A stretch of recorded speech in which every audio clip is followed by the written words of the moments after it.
that which is to, this is the prayer of the Buddha, the places you are to go, you shall go, the people you are to meet, you shall meet, the things you are to do, you shall do, and on and on and on and on and on.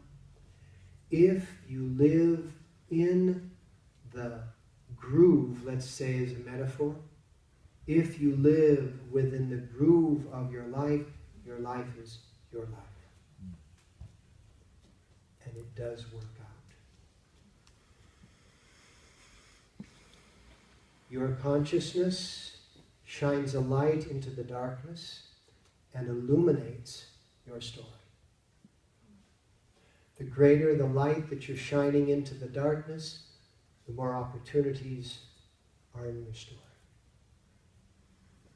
For you to hunker down into the story of your story and not allow anything else into your story because you're sticking to it and you're comfortable with the familiarity of the discomfort you're experiencing is the way the masses live.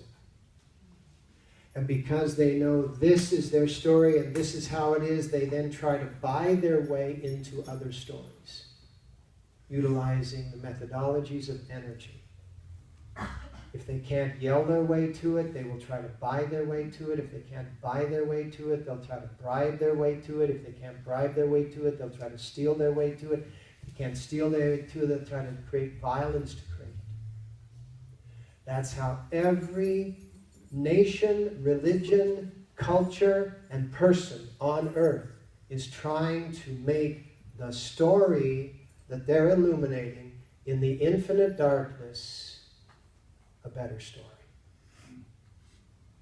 But if they would realize that the better story dwells within, the light, once they find that centeredness, the light for the exact intended, desired, better story will turn on.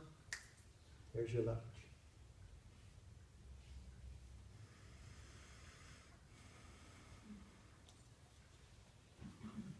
Think about that in your life. Wouldn't that be ideal? That instead of the comfort of what is taking place in your world, you could actually have what you desired it to be. If you would just let go of your need to be in the familiar and your ability to allow envy to expand your awareness, frustration to expand your awareness. And what was the third one? Lost. You would allow the sensation of being lost.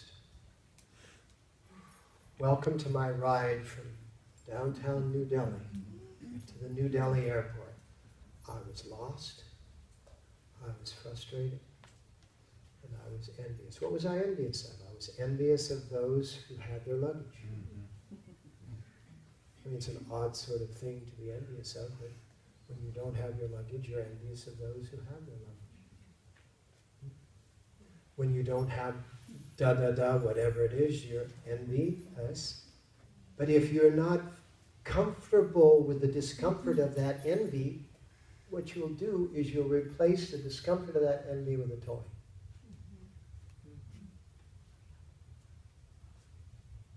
And that's how we buy our way out of the reality of what our life is. Take hold of your knees. Long